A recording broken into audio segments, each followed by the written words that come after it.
내 말이 이루어지리라. 성경의 하나님은 말씀하시는 하나님이십니다.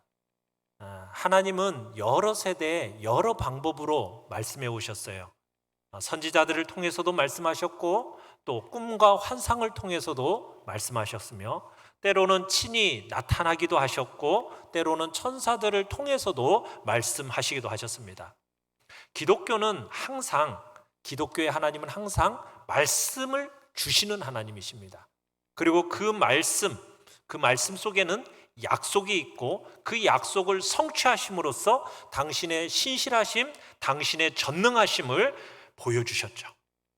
그러면서 그 약속의 성취를 통해서 우리로 하여금 하나님을 찬양하게 하시는 것입니다. 오늘날에는 하나님께서 우리에게 어떻게 말씀하고 계십니까?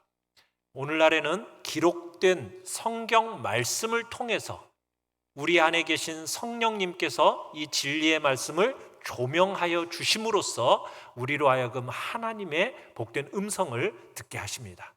그렇게 우리에게 말씀하시죠. 자, 그런데 여러분, 하나님의 백성이 겪는 근본적인 문제가 있는데 그건 뭐냐면 이런 하나님을 자꾸 잊어버린다라는 거예요. 망각한다라는 겁니다. 하나님께서는 당신의 종들에게 말씀을 통해서 계속 우리에게 말씀을 주셨어요. 구약 성경이 창세기로부터 말라기까지 하나님께서 계속 말씀을 주시다가 말씀이 딱 끊깁니다. 몇 년 동안 끊기는지 아십니까? 하나님께서 자신을 계시해 주시는, 드러내 보여주시는 그 말씀이 끊기는 시기가 있어요. 몇 년 동안 끊길까요? 400년 동안 하나님께서 침묵하십니다. 그리고서는 우리가 지난주에 봤던 대로 하나님께서 천사를 통해서 사가랴에게 말씀을 주시는 거예요. 400년 만에 이루어진 말씀이에요. 여러분, 그러면은 이 400년 동안에 여러분 성전에서 제사가 끊겼을까요? 안 끊겼을까요? 여러분, 성전에서 한 번도 제사가 끊긴 적이 없습니다. 아침 제사, 저녁 제사가 있어서 계속해서 그 제사가 드려졌어요. 제사 의식이 중단된 적이 한 번도 없습니다. 그런데 하나님의 백성들은 예배는 드리는데, 제사는 드리는데 누구를 잃어버렸어요? 하나님을 잊어버린 거예요. 신약의 이 구원의 역사가 시작될 무렵에도 이 하나님의 백성이라는 이스라엘 백성들은 하나님을 망각하고 산 겁니다. 여러분, 오늘 우리에게도 그럴 수 있다는 것을 기억하셔야 돼요. 오늘 우리가 기도는 하는데 하나님을 잊어버려요. 이스라엘이 그랬거든요. 그들이 제사 의식을 게을리한 적이 한 번도 없습니다. 끊임없이 분향을 했어요. 여러분, 분향이라는 게 뭡니까? 향연이 올라가는 거예요. 올라갈 때 그냥 올라가는 게 아니죠. 제사장의 기도와 밖에서 백성들의 기도가 함께 향연을 타고 하나님께 올라가는 거였어요. 그렇게 기도는 늘 드려졌는데 뭘 믿지 않은 거예요? 간구를 들어주시는 하나님에 대해서 믿지 않은 겁니다. 믿지 않은 거예요. 여러분, 혹여나 우리가 매주마다 예배드리고 우리가 매일같이 하나님 앞에 기도하지만 우리의 간구를 들으시는 하나님을 혹여나 우리도 잊고 잊어버리면서 그냥 의식적인 예배, 의식적인 기도가 되고 있지는 않은지 우리가 한번 살펴봐야 돼요. 자, 1번 같이 한번 읽어보겠습니다. 1번입니다. 시작. 너의 간구함이 들린지라. 너의 간구함이 들린지라. 자, 본문 12절에서 13절 상반절을 우리 같이 한번 읽어보겠습니다. 시작. 사가랴가 보고 놀라며 무서워하니 천사가 그에게 이르되 사가랴여 무서워하지 말라. 자, 지금 사가랴가 성소 안으로 들어가서 분향을 하고 있습니다. 분향하는 가운데 갑자기 그 향단 우편에 누가 나타났어요? 천사가 나타난 겁니다. 그 천사가 딱 보는 순간 사가랴의 마음이 어땠어요? 두려워 떱니다. 그러자 그 천사가 사가랴에게 뭐라고 얘기하고 있어요? 무서워하지 말라라고 했어요. 사랑하는 성도 여러분, 죄인인 우리 인간이요, 하나님을 대면하게 되면은 첫 번째 느끼는 그 느낌이 뭔지 아십니까? 두려움입니다. 두려움. 죄인된 우리 인간들은 하나님이 파송하신 천사를 대면하고도 두려움을 느낍니다. 여러분, 이 사가랴가 천사를 보고 놀랐다라는 이 놀람이라는 것은, 여러분 이렇게 생각하면 안 됩니다. 우리가 산길 가다가 갑자기 꿩 한 마리가 그냥 후루룩 막 나타나면 우리가 어때요? 놀래죠. 그런 놀래는 감정을 여기서 얘기하는 게 아니에요. 깜짝 놀랐다는 얘기가 아닙니다. 여러분, 하나님으로부터 파송받은 이 천사는 거룩한 존재이기 때문에 그 거룩함이 우리 죄인된 우리 인간들에게는 두려움을 안겨주는 거예요. 그 거룩한 천사가 나타났을 때 여러분, 두려워하는 것은 우리 죄인된 인생의 자연스러운 반응입니다. 하물며 하나님의 임재, 거룩하신 하나님의 임재를 느끼면은 우리 인간은 두려워하지 않고는 배길 수가 없는 겁니다. 아무도 두려워하지 않을 수 없는 존재가 없어요. 다 두려워하게 돼 있어요. 하나님 앞에 신앙을 고백하고 있는 사랑하는 여러분들은 진짜 하나님을 만났다면 제일 먼저 여러분들의 마음속에는 어떤 느낌이 먼저 와야 돼요? 하나님에 대한 두려움. 하나님의 그 어미하심 때문에 느껴지는 그 두려움으로 인해서 여러분들이 하나님 앞에 옷깃을 여며본 적이 있는가? 여러분 자신을 한번 돌아보시길 바랍니다. 자, 그런 사가랴에게 뭐라고요? 무서워하지 말라. 여러분, 이게 복음의 시작입니다. 복음은 두려워하는 인생을 향하여서 두려워하지 말라. 여기에서부터 복음이 시작되는 거예요. 자, 13절 우리 앞에 같이 한번 읽어보겠습니다. 시작. 사가랴여 무서워하지 말라. 너의 간구함이 들린지라. 자, 10절에 보시면은 모든 백성들은 지금 밖에서 뭐 하고 있어요? 하나님 앞에 기도하고 있습니다. 사가랴가 분향하는 동안에 기도하고 있어요. 자, 그리고서는 여기에서 그 간구함이 들린지라 라고 얘기하고 있어요. 여러분, 간구라는 것은 기도의 한 요소입니다.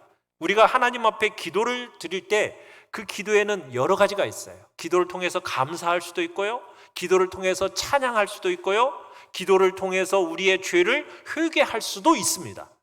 그러면서 우리가 또한 하나님 앞에 간구할 수 있는 거예요. 간구라는 게 뭡니까? 여러분 각자가 처한 삶의 그 구체적인 문제를 두고 하나님 앞에 기도하는 것, 그게 간구입니다. 사랑하는 성도 여러분, 우리가 믿는 하나님은요, 여러분들이 당면한 문제를 두고 기도할 때 들으실까요? 안 들으실까요? 들으시는 분임을 믿으세요. 왜 하나님이 그 여러분의 기도를 들으신다는 걸 확신할 수 있습니까?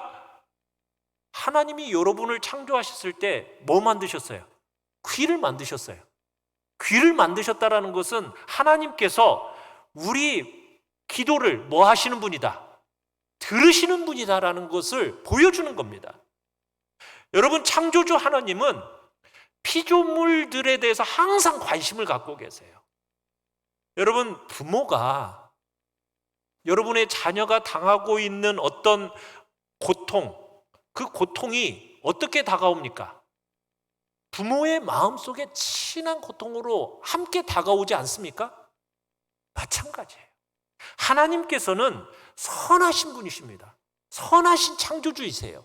그러시기 때문에 여러분이 만나는 창조주 하나님은 우리 모든 피조물의 고통을 느끼시는 분이라는 사실, 여러분은 그 사실을 믿으시길 바라요. 여러분, 그리스 로마 신화 혹시 읽어보셨나요? 그리스 로마 신화는 거기에서 나오는 히랍 신들은요, 사람을 놀이개처럼 여깁니다. 그러나 여러분, 그런 신관을 가지면 안 돼요. 성경에 나오는 하나님은 달라요. 성경의 하나님은 사람은 말할 것도 없고요, 여러분, 풀 한 포기조차, 날아다니는 새 한 마리조차도 하나님은 다 관심을 갖고 계세요. 그런데 당신의 형상대로 지음받은 여러분 인생의 고통에 대해서 깊은 관심을 가지고 계시지 않겠습니까? 우리의 한숨 소리를 들으시는 분이 여러분 우리가 믿는 성경의 하나님이심을 믿으시길 바랍니다. 여러분 자식의 가지지 못한 이 여인의 고통을 하나님은 느끼셨고 그 하나님께서 그 간구함을 들으셨다라고 오늘 성경은 얘기하는 거예요. 여러분의 삶의 고통을 아시는 하나님이 바로 우리가 믿는, 우리가 지금 예배드리고 있는 하나님이심을 믿으시길 바랍니다. 너의 간구함이 뭐했다? 들린지라. 하나님은 사가랴의 간구하는 소리를 들으셨습니다. 여러분 엘리사벳은 본래 아이를 갖지 못하는 여인이었습니다. 부부가 이제는 다 나이가 많았어요. 인간적인 관점에서 볼 때 보면은 이제는 아이를 갖게 해달라는 기도조차도 어떻게 보면 어리석어 보이는 겁니다. 그러나 성경의 하나님은 창조주 하나님이십니다. 여러분 아무것도 없는 가운데서 여러분 모든 것을 있게 하신 하나님이 우리가 믿는 하나님이심을 믿으시길 바랍니다. 여러분 이스라엘 백성들이 어떻게 시작된 민족입니까? 이스라엘의 민족의 조상이 누구예요? 아브라함이에요. 아브라함은 몇 살의 아들을 낳았어요? 100살의 아들을 낳았습니다. 여러분 아브라함에게 하나님께서 약속을 주셨잖아요. 하늘의 별과 같이 바닷가의 무수한 모래와 같이 내 자손들로 하여금 번성케 하리라. 여러분 그 약속을 믿고 그 약속대로 번성한 민족이 바로 이스라엘 민족인 거예요. 바로 사가랴는 아마 그 아브라함의 이야기 또 이삭의 출생 과정을 결코 잊을 수가 없었을 것입니다. 사가랴는 아마 그 아브라함과 이삭의 출생을 기억하면서 여전히 자녀에 대한 기도를 달라고 기도를 드렸을 수도 있죠. 아마 이전에 드렸던 기도를 하나님이 지금 응답하셨을 수도 있고요. 어쨌든 지금 사가랴의 간구를 하나님이 뭐 하셨다? 들으셨다.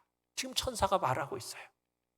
사랑하는 성도 여러분, 여러분의 사정을 여러분과 똑같이 들어주시는 하나님을 여러분의 구체적인 삶 속에서 만난다는 것은 놀라운 축복이에요. 그 하나님을 여러분의 삶 속에 모시기를 바라요. 여러분의 마음의 고통을 여러분보다도 더 정확하게 짚어주시는 분이 누구라고요? 하나님이십니다. 우리가 예배하고 있는 하나님이십니다. 그 고통에 대해서 답해 주실 수 있는 분이 바로 우리가 예배하고 있는 하나님이라는 사실을 기억하시고 믿으시길 바라요. 우리의 간구를 들어주시는 하나님 믿으십니까? 그럼 정말 신나지 않습니까? 그럼 자꾸 간구하고 싶지 않으세요? 여러분 우리의 삶에 찾아와 주시고 우리를 만나 주시는 그 살아계신 하나님 믿으시길 바랍니다. 자 13절 끝에 보시면은 이렇게 얘기를 해놓고 있어요. 같이 한번 읽어보죠. 시작. 내 아내 엘리사벳이 내게 아들을 낳아주리니 그 이름을 요한이라라. 하나님은 사가랴의 간구를 들어주셨습니다.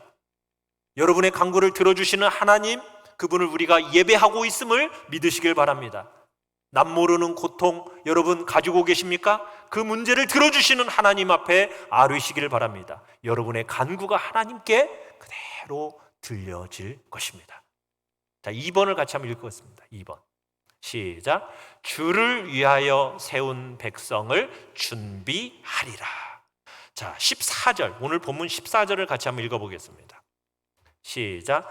너도 기뻐하고 즐거워할 것이요 많은 사람도 그의 태어남을 기뻐하리니.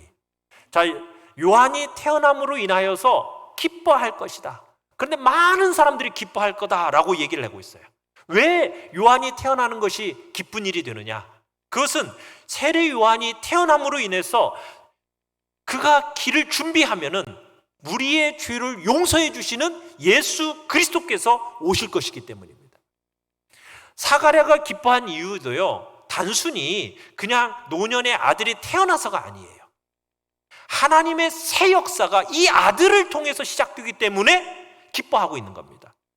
누가복음 1장 76절 77절을 우리 같이 한번 읽어보겠습니다. 사가랴의 그 기쁨이 어떤 기쁨이었는가? 같이 한번 읽어보죠. 시작.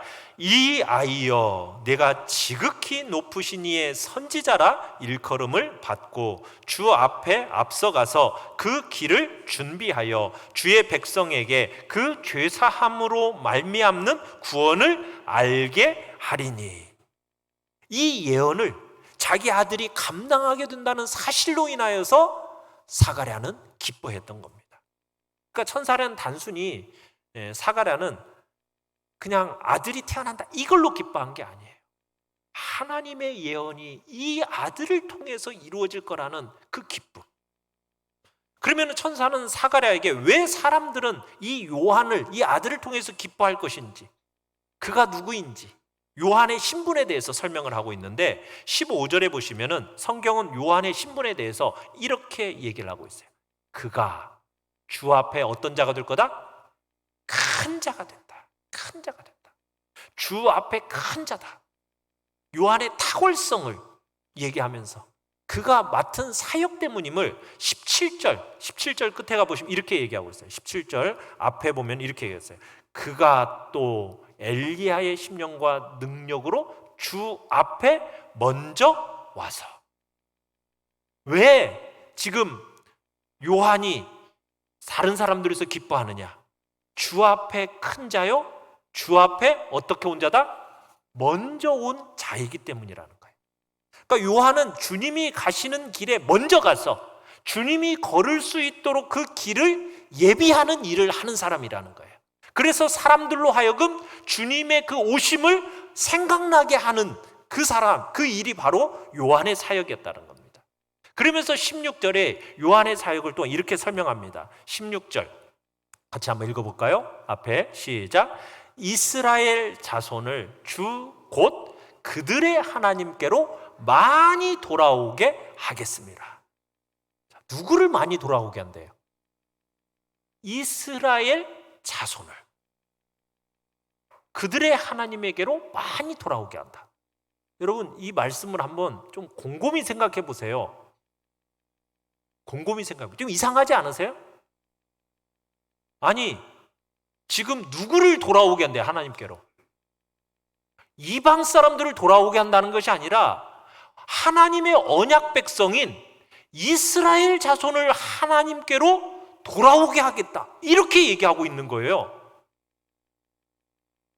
마땅히 하나님을 알고 섬겨야 하는 이스라엘 백성들인데 이 이스라엘 백성들이 지금 어떻게 되어 있다는 거예요? 하나님으로부터 멀리 떨어져 있다는 거예요. 그래서 하나님에게로 돌아가야 하는 상태가 되었기 때문에 지금 이들을 돌아오게 하는 사역을 누가 감당하게 된다? 요한이 감당하게 될 거다. 여러분, 이건요 굉장히 비극이지 않습니까? 오늘 우리도 마찬가지, 교회도 마찬가지입니다. 여러분, 우리 교회가, 하나님의 교회가, 이 한국 교회가 하나님을 떠나본 적이 있을까요, 없을까요?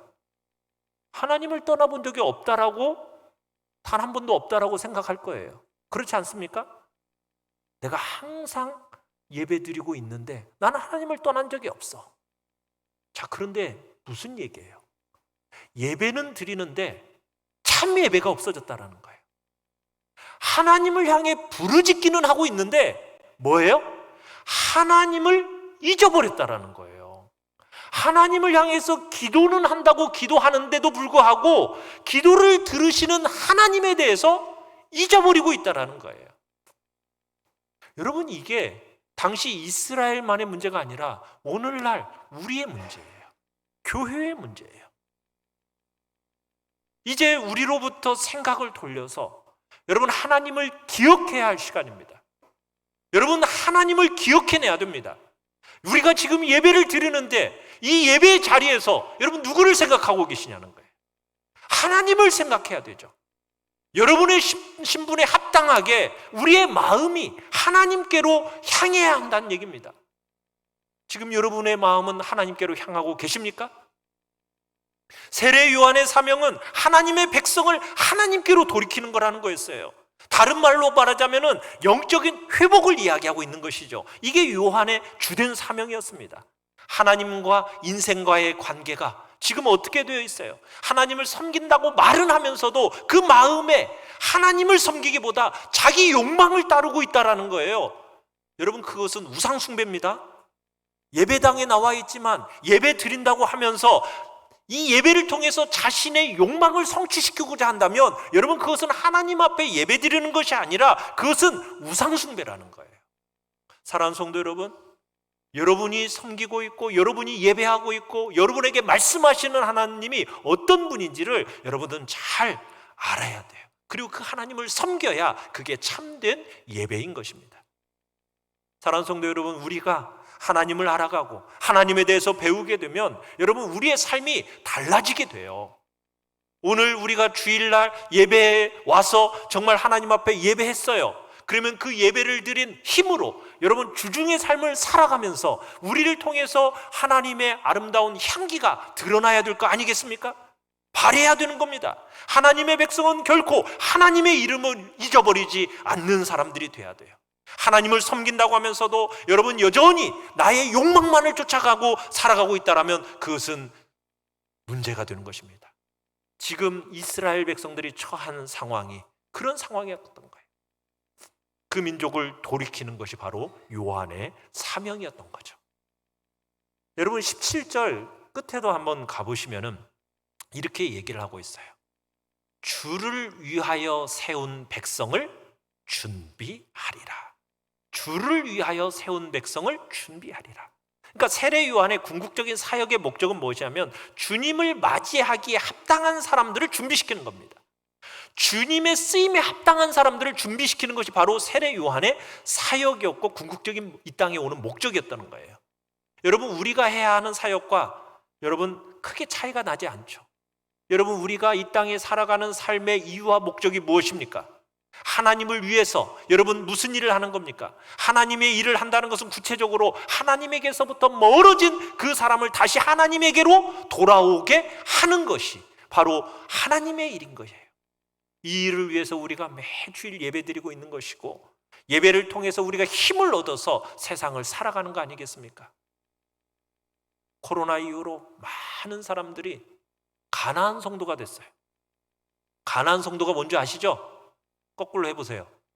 가나안 안 나가. 어디를 안 나가?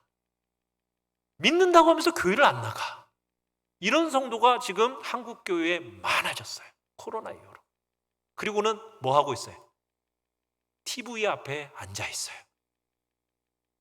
여러분, 그런 사람들을 어떻게 해야 돼요? 하나님께로 돌아오게 해야 돼요. 여러분, 이게 우리가 감당해야 할 사명입니다. 어떻게 보면은 지금 요한의 사명이 우리에게 주어진 사명과 동일한 사명인 거죠.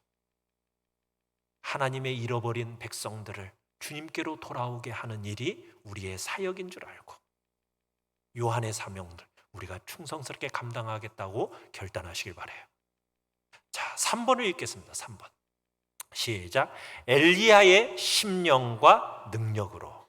자, 그러면은 세례 요한이 와서 이 사명을 어떻게 감당할 것인가? 어떻게 감당할 수 있을 것인가? 그 사역을 감당하기 위해서 15절을 보시면은 포도주나 독한 술을 마시지 아니하며 모태로부터 뭘 받았다? 성령의 충만함을 받았다라고 얘기했어요.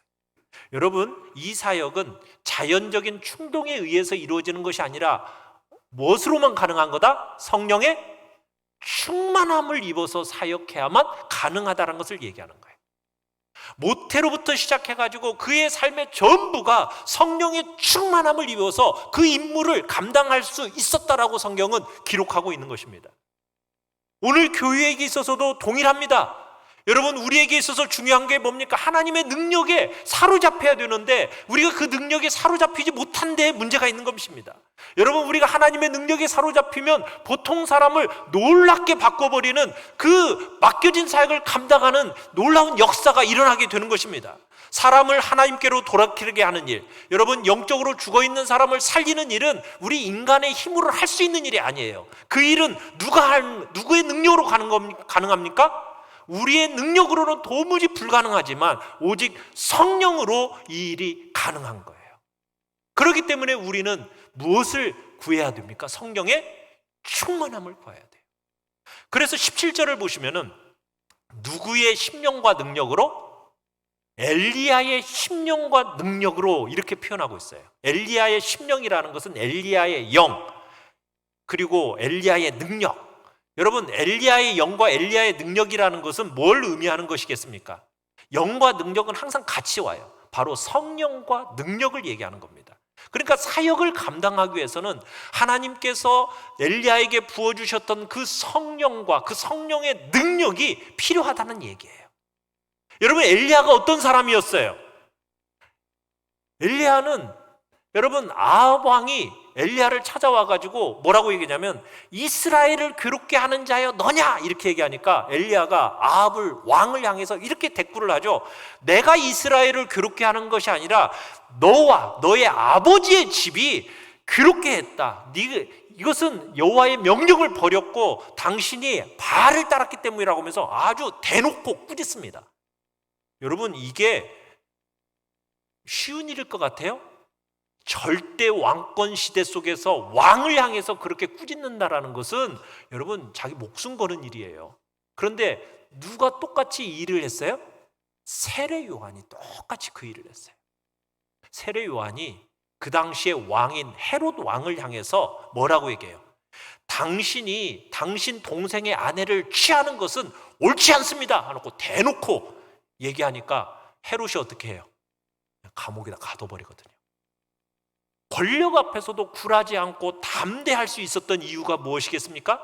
바로 하나님의 능력에 사로잡혔기 때문에 일이 가능했던 거예요. 여러분, 하나님의 능력에 사로잡혀야만 여러분 우리가 이 시대 속에서 우리에게 맡겨진 사명을 감당할 수 있어요. 그렇지 않으면 우리 다 넘어집니다. 여러분, 이 세상의 모든 사조와 권력의 배후에는 다 악한 영, 사탄이 다 배후에서 일하고 있고 조종하고 있어요. 그 세력을 대항해서 싸우기 위해서는 우리에게 뭐가 있어야 되는 겁니까? 성령의 충만함과 성령의 역사가 있어야 되는 거예요. 여러분, 세례 요한은 엘리야에게 있었던 그 성령의 능력으로 사역을 감당하게 됩니다. 여러분, 오늘날 우리도 마찬가지입니다. 여러분이 진짜 사역을 기쁨으로 맛보고 감당하기 위해서는 무엇이 필요하다고요? 하나님의 성령이 필요합니다. 자, 여러분들은 성령을 받으셨습니까? 받으셨어요? 아멘. 자, 성령이 여러분 안에 계시지요? 어떻게 그것을 아십니까? 어떻게 하세요?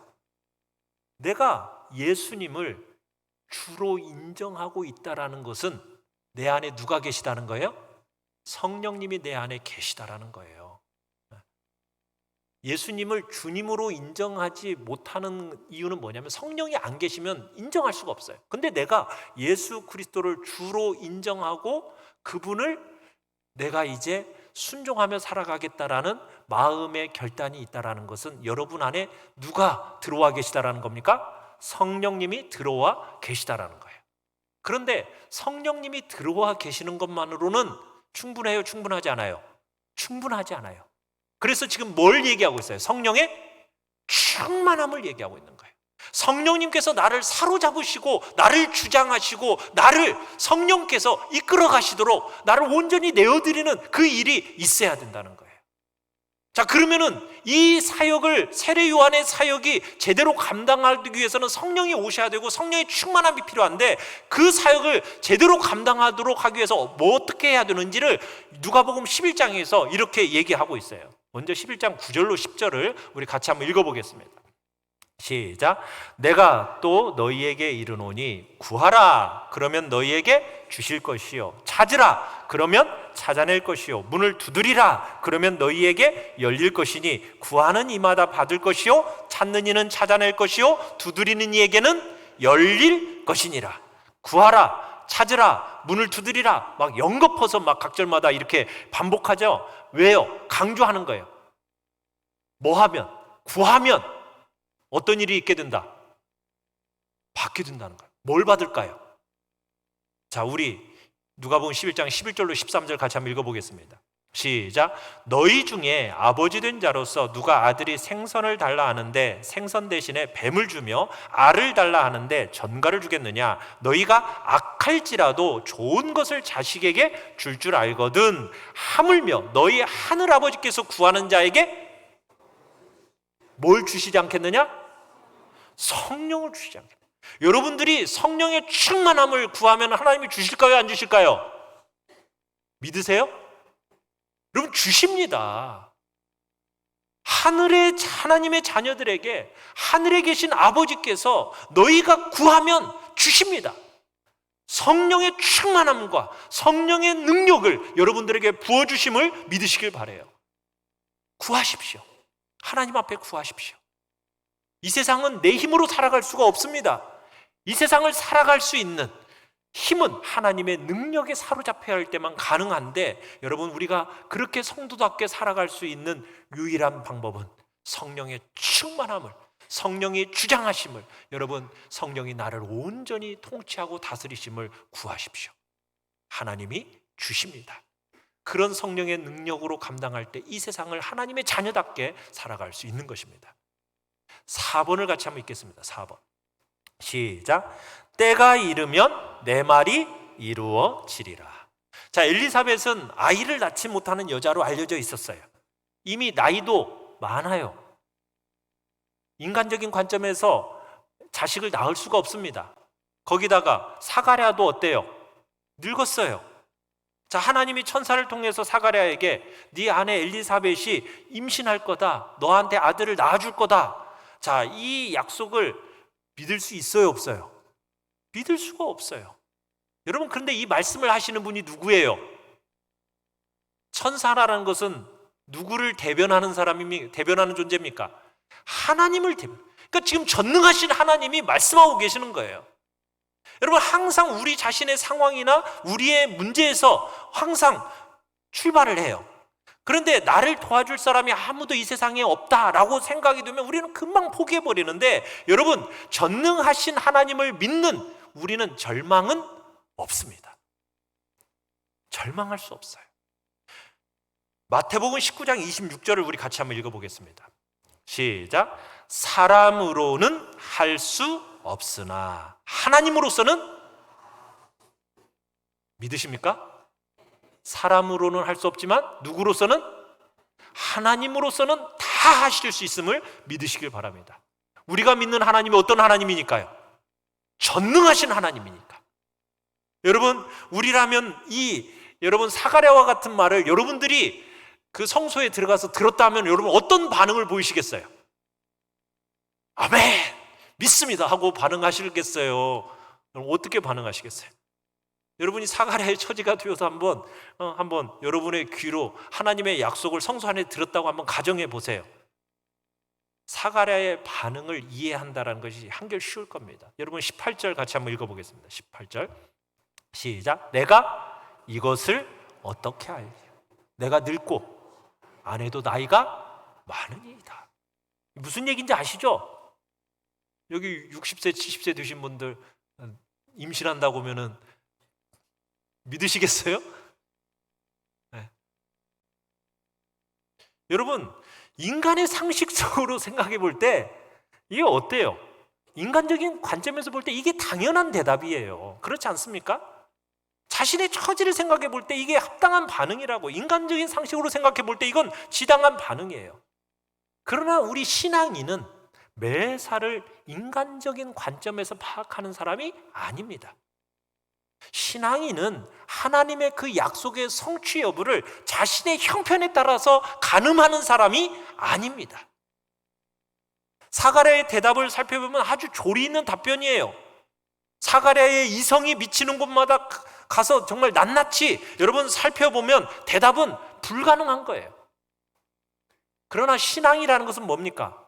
이성으로 마지막 말을 하도록 하지 않는 겁니다. 신앙이라는 것은 이성이 망각한 부분을 깨닫게 하는 게 신앙이에요.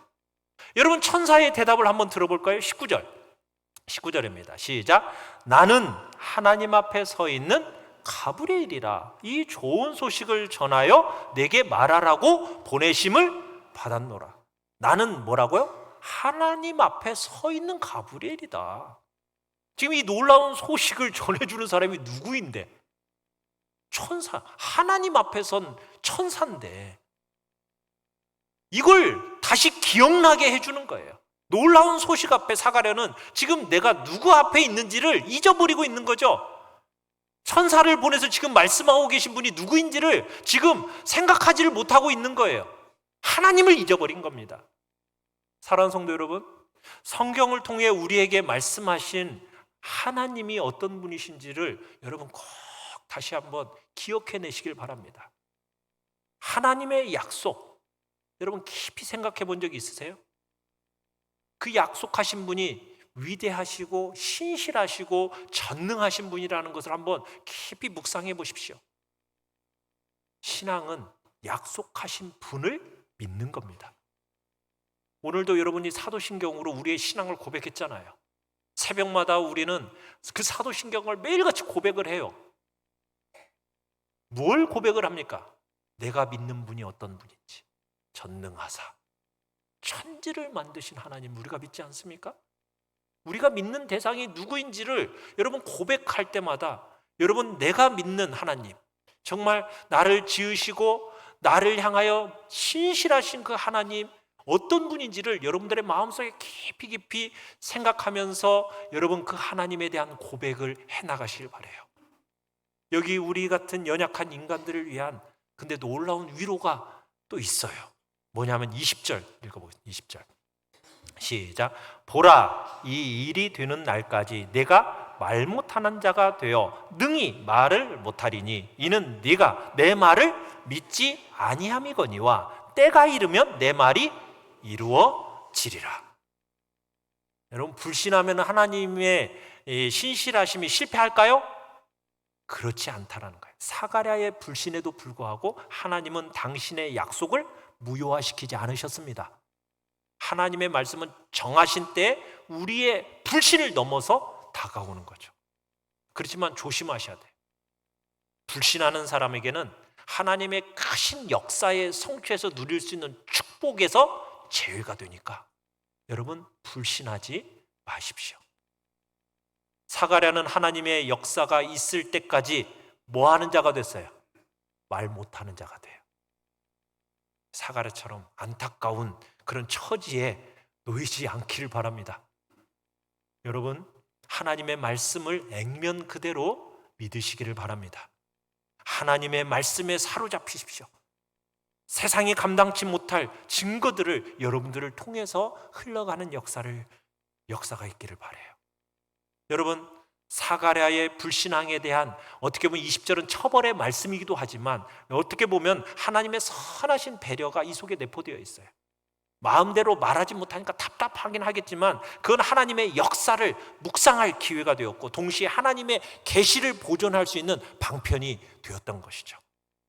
이후에 사가랴는 남은 직분날 동안 손짓 발짓으로 의사를 표현했습니다. 그리고 약속이 성취가 오기까지 많은 날을 천사를 통해 전달된 그 하나님의 약속을 불신한 벌로 말을 못한 채 지내게 돼요. 얼마나 답답했겠어요. 불신앙으로 인해서 말 못하는 사람이 되었으니 얼마나 답답했겠어요. 여러분 우리 불신하게 되어서 말 못하는 그런 자리에 떨어지지 마시고 정말 주가 주신 약속 위에 굳게 서서 주님을 찬송하는 자리에 우리 모두가 있기를 바랍니다. 정말 약속을 성취를 믿음의 눈으로 내다보십시오. 그러면서 찬양하십시다. 하나님의 약속은 언제나 이루어졌습니다. 그리고 이루어지고 있고요. 그리고 반드시 이루어질 것입니다. 말 못하는 사람이 되어 돌아온 남편을 만난 후에 엘리사벳의 몸에 변화가 생겼어요. 하나님의 약속의 성취로 엘리사벳이 뭘 가지게 됐어요? 임신하게 됐어요. 하나님이 주신 크신 은혜를 이 엘리사벳이 인식하게 됩니다. 근데 창피하잖아요. 그러니까 어때요? 5달 동안 숨어 지내요. 자, 그러면서 날마다 되뇌인 엘리사벳이 고백이 있습니다. 25절 같이 한번 읽어보겠습니다. 시작. 주께서 나를 돌보시는 날에 사람들 앞에서 내 부끄러움을 없게 하시려고 이렇게 행하심이라. 하나님의 이 큰 사건이 주님이 나를 돌아보신 사건이고 내 부끄러움을 도말하신 사건입니다. 사랑하는 성도 여러분, 신앙인은 주님이 자신에게 행하신 일이 무엇인지를 고백할 수 있어야 됩니다. 여러분, 더 이상 의심의 영역에 머물지 마시고 모든 의심을 다 버려내시길 바랍니다. 모든 진리가 여러분 각자의 마음에 믿어지고 각자의 입술로 고백하는 자리에 여러분 모두가 있기를 바랍니다. 그래서 유대 산골에서 기뻐하는 그 엘리사벳의 기쁨이 여러분에게 또한 기쁨으로 맛보는 역사가 있기를 간절히 축원합니다.